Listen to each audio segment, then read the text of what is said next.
What's up, Dan? I'm Dan. What's up, everybody? This is Dan Fradenburgh, and today I'm with Nick Burton, the youngest guest I've had on Figure It Out, which means he's definitely hot shit. Please introduce yourself, and if you care to take a guess on why you're on the show today, let's hear it. Thanks, dude. I appreciate it. Yeah, my name is Nick Burton. I'm 26 years old, born and raised in Annandale, Virginia, right outside Washington, D.C. I live in Cleveland, Ohio now. And yeah, while I'm on, I don't know, we talk all the time about building up this multifamily portfolio. I work with Tim Bratz. I've been his head of acquisitions for the last 5.5-ish years, and we've just been going pedal to the metal. So for anyone who doesn't know who I am, I'm Dan Fradenburgh, and this is one of my expert interviews in the Figure It Out show, which focuses on using attention to detail to learn skills from zero when you have no one in your life to help you. Nick, if I had a dartboard of America and you had to move to the closest metro where my dart landed, what would you actually need to set up shop? I'm pretty sure you'd need a laptop, a phone, and a Wi-Fi connection, like some cash in your pocket would be handy, and that's it. Is that it? Yeah, or really, well, with phones nowadays, really just a phone. Having a laptop would be ideal. But that's about all I have now. We do super low and no marketing or no and low cost marketing. So yeah, if I have a phone, I can pretty much get done. And you give me 60 to 90 days, I can get some cash built up, I think. If I absolutely need to get a couple small deals kind of done, maybe not exactly buy and holds like what I usually do, but maybe just get a couple deals, build up some cash, and then start floating it, and then look for some buy and holds. And so with your time with Tim, about how much worth of deals, like just ballpark, you might not have it on the top of your head, but I was thinking about it. It's probably the stabilized value that I've pretty much brought to the table is probably around 40 million. Around 40 million. I was guessing around 22. So it just goes to show how probably around 40 million. It's somewhere between 1,200 and 1,500 units probably. It's probably closer to 1,000 or closer to 1,200 units. Right. Yeah, about 40-ish million is the stabilized value. So I didn't buy it for that. Right. But that after it's renovated and leased up, it'll probably be in that ballpark. That's amazing. So and how did you learn how to do that? Sure. So well, the way I met Tim, so I had absolutely no interest in real estate at all. Mm-hmm. Real estate, it just wasn't even on my radar. And I was in the entrepreneurship club at OU, Ohio University, not Ohio State, Ohio University. When I was there, it was the #1 party school by Playboy magazine. No big deal. So, yeah, I was at OU. I was actually an entrepreneurship major, mm-hmm. and I was in the entrepreneurship club. And I went on a trip up to Cleveland with the entrepreneurship group and met with a bunch of different business owners. And I just happened to sit across from Tim. And I had a fake ID at the time, which funny story about that fake ID. So I was 20, I guess. And back then I bought it with Bitcoin. This is in from the dark web. This is set over 6 years ago. Yeah. So Bitcoin was about $360 a coin. Yeah. I logged into my Coinbase or whatever it is the other day. Whatever it's called. I hadn't logged into it since then. And I guess I had a dollar or less in there. It's now $100 in my account because that was all I had left from buying that fake ID. But anyways, wow, oops.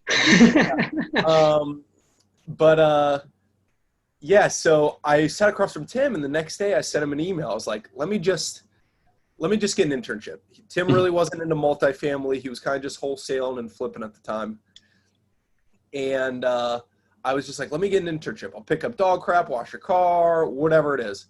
And he's like, all right, sure, whatever. Moved up to Cleveland, started doing the intern mundane stuff, right? Like just copy and paste in and spreadsheets and move all that crap. And then he just put me on the phones and started having me bang out calls. Mhm. And I at the end of the internship, he's like, all right, I'll write you a letter of recommendation, whatever, blah, blah, blah. And I was like, Tim, I don't want to go back to school. Yeah. He was like, all right, whatever. But in my mind, how do you graduate being a major in entrepreneurship? You drop out and you start working. So in my mind, if you graduate with an entrepreneurship major, you failed. Yeah, you've already failed. That's funny. So in my mind, it makes sense. My grandparents' mind, it doesn't make sense, but Yeah. that's all right. But they get it now. So yeah. So then it was just the natural progression of things. It was just because, like, I don't know if you've taken a DISC test, but like I'm very like DI kind of, and I'm very good with people. I like talking to people. I pretty much get along with anybody. And I'm also like seeing the vision and getting hyped up about stuff. I'm not very analytical or systems or process based. So we had, now I've learned how to do it, but back then it was just like, all right, here's a list, call this list, log it this way, whatever. And yeah, it just started as wholesaling single families. We used to do about 100 a year. And it just got so transactional that like one month we might do 15 houses. The next month we do 0. The next month we do 2, and then it's 10, whatever it is. And we just decided, you know, we're just going to buy apartment buildings. And Tim told me, Nick, don't tell anybody you're looking for single family anymore. You're only looking for apartments. And just kind of got into that way. And the reason I was so on board is, as soon as I found out there's more millionaires made in real estate than anything else, it was just like, well, I guess I got it. And Tim has had the exact same, excuse me, Tim has had the exact same Mentality. persona and mentality about him from the day I met him, before he was hot shit till now. Like the exact same. He's just a monster. Yeah. So okay. So you got into it through your entrepreneurship group, and I agree. You know, like after all, I was the CTO of a bank when I finally went. It's like, what am I doing this? You know, I should be doing that. I should be getting apartment buildings and doing those sorts of deals. So like once you see the numbers that are flying around, and then there's also, you know, the competitiveness. Like even for a guy like me who can make software. It still makes a lot more sense to, you know, I think once you get a certain amount of wealth, you're going to have to get into real estate anyway. But on that topic, what are some other ways that you're seeing people getting into multifamily commercial real estate? Like what industries are they coming from? And into... Sure. So I'll say how I kind of got my start. I think why like it was kind of a good fit for me. In high school and in college, I couldn't get a job to save my life. I've had that was the timing too. It wasn't a great time when you were getting a job. Yeah, I had one job ever, and it only lasted like a month or something. And that was back in like sophomore year. I was like 14 or 15 or something. But after that, I probably applied over 100 places, never got a job. And I was like, well, damn. I need to make some money. Like I gotta do something. And so I just started flipping stuff on Craigslist. The DC section, like in Washington, DC, the DC free section is awesome. Way better than the Cleveland section. Right. I'll tell you that, like way better. Yeah. But I used to just go pick up recliners and video, and I would buy some stuff. Most of the stuff I got was free, but mostly furniture. A lot of recliners I get for free because people just don't want to get rid of them, and then I'd sell them for $100, $75, $100, $150. My biggest hits were 2 plotter printers. Do you know what a plotter is? I should, but nope. It's one of these. It's a long, skinny printer, and it's made to do like blueprints and stuff like that. Right. And I knew exactly what it was because my dad is an architect. My dad draws and designs radio and TV towers. And so I knew exactly what it was. And they weigh like, I don't know, 50 to 100 pounds, but I know they're like real expensive. Yeah. So I was able to snag 2 of those for free. I sold one for $500 and one for $800. Right. And I remember being like, I'm going shopping. I'm going to PacSun. I'm going to ball out at like 15, 16 years older. I remember just being stupid. But that's how I kind of got my start, is just flipping stuff.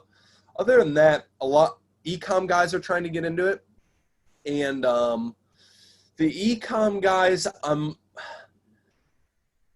they need to start slow. Some of these e-com guys are just kind of like balls to the wall. Like they don't really care. They're just throwing some money at something, and that's how a lot of people kind of lose their ass shirts. a little bit. Yeah. Yeah. So I've seen some e-com guys get into it. Mostly it's single family flippers or wholesalers. That's for the most part. It's these people who are in the exact same position I was, it's super transactional, and they just want to build long-term wealth. They don't want to be grinding like crazy every single day. They don't want to be banging out 1,000 phone calls a day, whatever it is. Right. The grind. They like having $10,000, $20,000, $30,000 pops is cool, but it'd be a lot cooler if you had 30,000 coming in from each property monthly without really doing a whole ton. Right. So, that's the main thing. Anybody else? The e-com guys, because it's these people making a ton of money in their traditional businesses, and they go, oh, I know real estate. It's a building. You just throw money at it. And I bought a house, right? Yeah, it sends you more money. And yeah, it's just like a restaurant. Like just because you've eaten at a restaurant doesn't mean you can own a restaurant. Right. Right. Which owning a restaurant is on my bucket list, but I know it's going to be a money pit. I know it's just I throw this amount of dollars at it, and if it works, great. If not, so be it. Well, you're already learning about business expenses and losses offsetting their profits. So like that's a lot of it too, to make it work. And one of the other things I'm doing with putting out all these videos is I'm also showing people how having your own online presence, it can be very meaningful, just the same way as like if you own a heavy duty restaurant, then you're going to get some attention from the right people. Or I've said this a couple times. People want to do business with people that they think that they know. It's very true. Yeah. It's just, I'm just laughing because that's what I'm doing.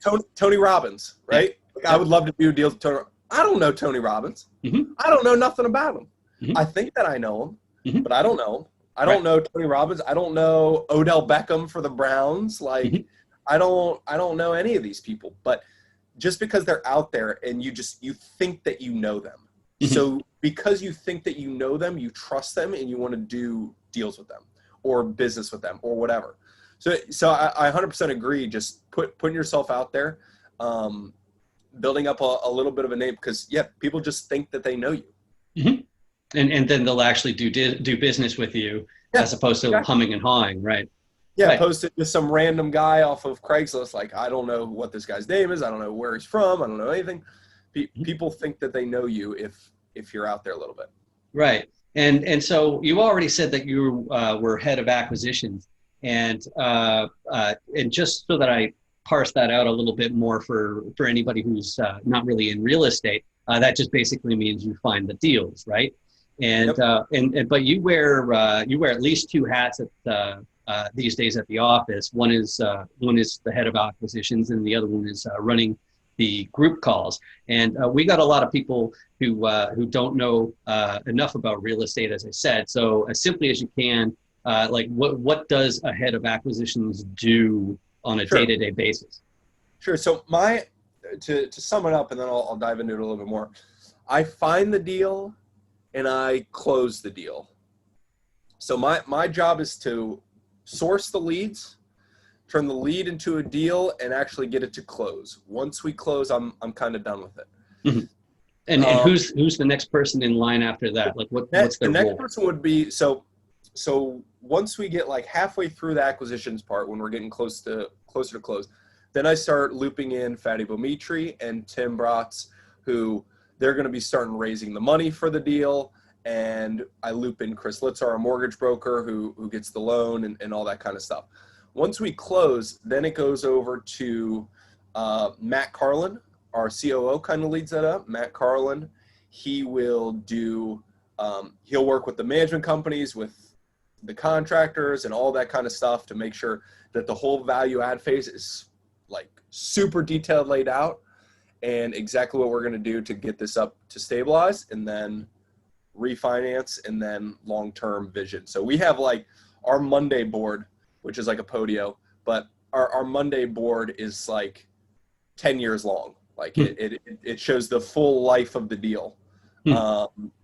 A to Z, acquisitions, money, rehab, refi, anything you can imagine. So yeah, he takes it from there. His job, like I get to do more of the fun stuff in my mind. Like, but that's what he's good at. You're talking about Carlin, right? Yeah. That's what he's good at, and that's what he likes. I'm not good at that, and that's not what I like. I like finding the deal and getting it to close. So I'm doing the marketing, I'm doing initial deal analysis, I'm doing inspections, I'm doing all that kind of stuff. And it's not just me on any of it. I'm leaning on everybody else. Like people think that you need to do everything in this business. I want to, anything that I'm not good at, I want somebody else to do it. Like I know what I'm good at, and I'll learn from them doing it so I can posture up and do it a little bit better later on. But leaning on people is super, super, super important. Right, and finding people who complement your weaknesses, or which it might not. I don't even know if you could call it a weakness. Saying it's like, okay, there's some parts of flipping an apartment building that I just plain don't want to do. It's not necessarily a weakness. It's just something that you don't enjoy, and life's too short for that. You might as well work on your strengths. So one thing I wanted to add, because like, you're in the thick of it. And so I want to relate it back to people who are just getting into real estate. And one thing that you implied, which I know is true, is you don't have to actually have the money. You don't actually have to own the property before the next step. You do have to have it under contract, though. So you don't have to have the money to get it under contract. But, know, if you're making contracts with people and you don't have the money, that's the only thing you might need is earnest money. Depending on how big it is, you can get away with, I usually do 1% earnest money. That's fully refundable for 30, 45, 60 days, whatever. That's the only money, and you have to get somebody to draft a purchase agreement and stuff like that. That might be a couple grand. Other than that, it's pretty feasible. And then if you don't have that money, or you don't have, like, let's say you come across a $10 million building and earnest money is 100 grand. You don't have 100 grand, partner up with somebody. Right. Partner up with somebody who does have that cash. They get a little piece of the pie. They'll probably have more money that they can get in the deal later on. They might know more in real estate than you, and you just partner up with people. So partnering with people is super important. Yeah. Okay, cool. Yeah, thanks. So the next question. So you need someone, so I'm thinking in the big scheme of things, like patterns of people, and unwrapping what you already said about your teammates. So you need someone to find a property, which is you. You need somebody to fix a property, okay? Somebody else. You need someone to manage the property, which, okay? And then you need somebody to sponsor the loan. And being the sponsor means that you've got to have a lot of wealth. It doesn't have to be cash holdings. It doesn't have to be liquid, but you do have to have the wealth. And if you're starting from Zipola, like we're talking about the American dream here, right? So you're starting from nothing, and you're just hustling like you just described. You're clearly a natural entrepreneur, and that hustling is what everybody's looking for. But so if you're starting from nothing, what would you say you should start with? Like, is it better to start off by swinging hammers, or getting into property management, or doing what you do and you did, and why? Okay, so I would figure out what you want to do first. Like, do I want to own multifamily? Do I want to flip houses? Do I want to whatever? And then I would start thinking, like, what will make me happy? Like, maybe if I like actually doing the renovations, then I would like, if that idea is interesting to me, I would give it a try. Anything that's of interest to you, I would try it. I have no interest in really fixing somewhere up myself, really. Yeah, well, yeah, it's probably the design part doesn't really scream to you, where like you don't want to make things all pretty and gorgeous or whatever, and like I'm working on building a house right now for me, and I have some plans out, and like I just have like absolutely no clue. Like, yeah, dude, we got to talk about the audio and visual, because I'm your guy for that for sure. Because like I'm talking about like how to get your speakers embedded into the walls and stuff like that, so it just looks like totally futuristic. yeah, So that stuff is completely foreign to me. Yeah, but I would try to do anything that you have interest in. Yeah, I would start there, and then you go, hey, maybe I love this, and I'll do more of this. But I would also try to partner up with somebody who is doing what you want to do. So like maybe do an internship with somebody. Hey, I'll work for free, whatever. Hey, I'll go lay carpet or whatever. If you teach me how to lay carpet, I'll lay it for free. Like, you teach me how to put up drywall, I'll do it for free. Yeah, throw yourself out there for free, and just, you don't know what you want to do until you start doing it. Right, and that's very similar to what Tim did, wasn't it? Like he actually was in there, learning the ropes. Tim started out doing like college painters. Tim started out with a little painting company in college. Then he went and did leasing then he was in Charleston. Then he went and did leasing in New York City. And he was just like, the amount of rent that these places are getting is obscene. Like, that's what I want to do. So I would just say, another thing is, I would just start doing stuff. I wouldn't wait for something to figure out exactly what you want. I would just start doing it, because you just have no clue. You have no clue what's around the corner, what the next door open up. So yeah, I would say just start doing stuff, and surround yourself with people who know more than you and have done more than you in whatever realm that is. You might not like agree with everything they do, but hey, they're successful for some reason. Get a couple tidbits from them, a couple golden nuggets from them, and go from there. Yeah, that's awesome advice. So as an acquisition, a head of acquisitions, what's difficult about doing what you do?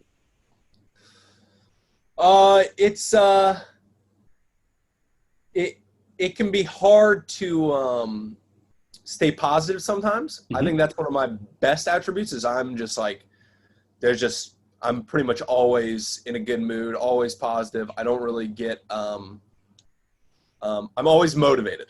And that's probably the biggest thing is people, they'll look at 10, 20, 50, 100 deals and none of them work, and they just get so down on their luck. And the thing is, if you stop looking, you'll never get one, right?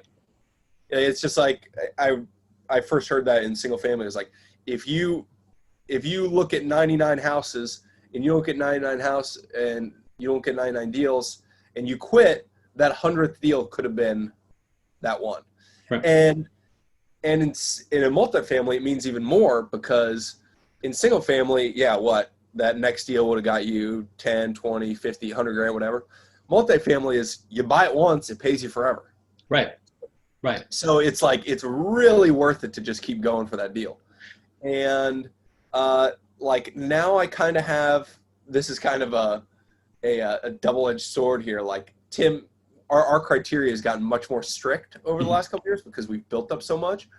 So like we have a lot going on, but finding new deals that meet that criteria is pretty tricky.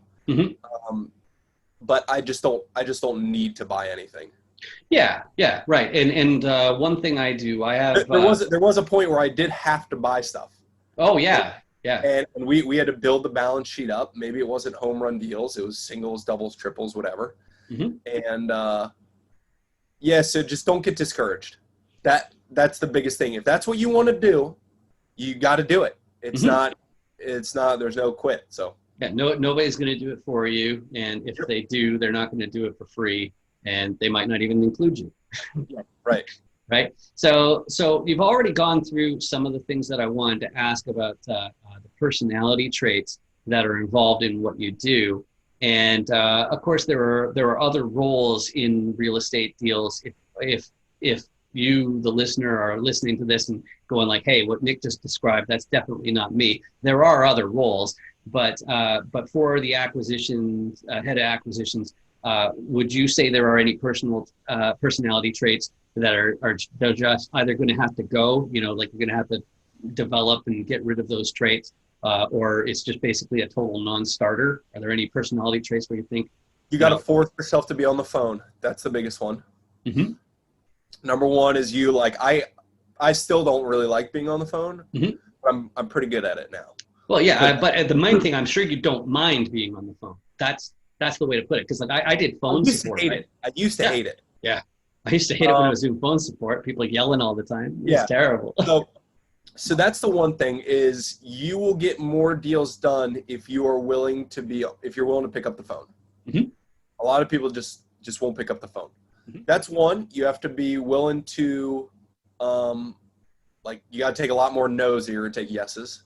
If you get discouraged by no's, you're in the wrong business. Mm-hmm. I hear more no's than anybody in the state of Ohio, I feel like. Right. So that's one. And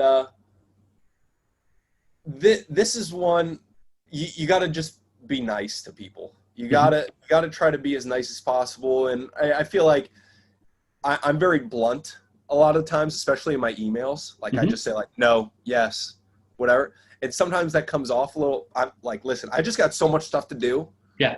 That like, this is about all I can do. So, try to, and this is something I've picked up over the last 6 to 8 months. I'm just trying to kill people with kindness now.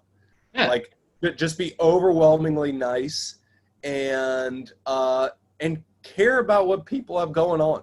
Like, don't just hit me up when it's for a deal or whatever. Like, dude, what's going on? Like, you want to go grab a drink or whatever it is. Mm-hmm.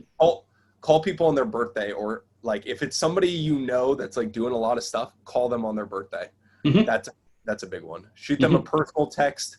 The Facebook page post is okay, but texting somebody or calling somebody on their birthday, that's a huge deal. In commercial real estate, you're either bird dogging, you're wholesaling, you're rehabbing in order to keep it, or you're rehabbing it to flip it closer to market value, or you're just getting stabilized properties like a rental building that is not 90% occupied already. And that's the 5 different types of deals, really. That sounds right. Okay, cool. And so now, let's say you already swing hammers or manage properties, and you want to level up. Are you better off getting into acquisitions yourself, or are you better off looking for people to fund the deals? Basically, what's harder to find, a great deal or a great investor? Which one's tougher to find? I do feel like if it's a great deal, the money will come to it. And you rarely ever have both. You rarely ever have either have a lot of deal flow or a lot of money flow. It's very hard to balance those two things. I would say you want to be doing both at the same time. And then once you've built up some money, like I wouldn't just go only look for money people, because then they're like, all right, what do you have to invest in? And then you go, oh, well, nothing. Nothing yet. I would be doing both for a little while. And then after you're doing both, then your money one will be good. Your money people are pretty much good for it. Then you really start doubling up on the deal flow, I think. So, like, I have a ton of money right now, a ton of investors that are like, we need more deals. We need more deals. We need more deals. It wasn't like that before. Right. Now it's just like any deal I have, it's funded. But yeah, I would do them both right now, and then start bringing down the money flow once you know that's in a pretty good spot, and up the deal flow, and then just buy, like I don't know what the word I'm looking for, but it'll just automatically, the more money will start coming and more deals will start coming. But you don't want to get a deal with zero money in place. Surround yourself with people who are doing deals and are raising money, and it'll just kind of put itself together. All right, and you were mentioning the state of things, so I should mention that it's August 2020 right now, and what I want to say though is there's always a threshold of needing a property value of at least however many $1 million before a deal is easy to fund. In any major metro right now, the magic number is about 3 million plus, right? Where it's just like way easier to get funding for a deal that's over 3 million than one that's under. Is that correct? I'm at about yeah, I would say over a couple $1,000,000 because that's when you're going to start getting into agency debt. On at least on the refinance. Mm-hmm. Anything small you'll have to go through like a local bank and stuff like that. And but I would say I look at anything over about $1 million. Okay, and under $1 million, it just has to be an even better deal, and I'll probably have to get some weird loan situation. But again, that's Chris Litzer, our mortgage broker. I get it close, and he finishes it. Okay, and so so for that 1 million or 3 million plus, you know, like 3 million is about roughly 100 units, right? Is that roughly? Yeah, roughly. Okay. I would say it's probably 50 to 100 units on average. Okay, 50 to 100 average. Okay, and then and then for you guys in particular, how many units does it really have to be before I get what I call privileged treatment? You know, like basically where, you know, more people drop what they're doing to focus on making this deal work. Would it be like 300 plus units or whereabouts? I mean, my buying criteria is 75, 80 units or more. Mm-hmm. And A, B class areas, and where it depends on the type of deal, but if it's value add, we want to be all in for about 65%. And if it's stabilized, we can be all in for 75% if we get new debt, or 95% if sellers willing to do some kind of creative financing.